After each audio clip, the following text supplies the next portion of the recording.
Hey, sports fans, guys, welcome back to the channel. Today, I'm going to show you guys how to watch the NFL, Sunday ticket games, so that you can enjoy multiple games at once in multi-view. So let's get started, guys. Okay, first things first, guys. What you want to do is you want to make sure that you're actually subscribed to the basically NFL Sunday ticket, and you're using a compatible device, right?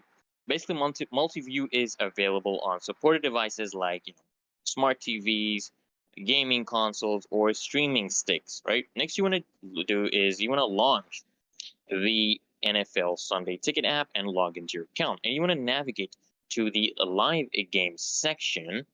All right, and navigate to the live games section where basically the game streams are being listed.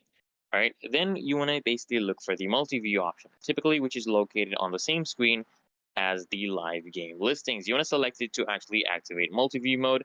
And once, guys, you are in the multi-view mode, you can choose up to 4 games to watch simultaneously, guys. All right, just select your games from the list, and they will appear on your screen divided into separate quadrants, just like this, guys, right?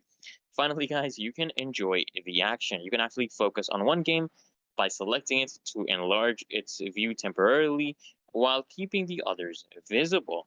And there you go, guys. You're now ready to watch the NFL Sunday Ticket games like a pro, guys. And if this tutorial helped you guys, make sure you like and make sure you comment down below what your thoughts are. If you're still having trouble, you can comment down below and actually try to help you out. Until next time, guys, make sure you subscribe to the channel so I can see you guys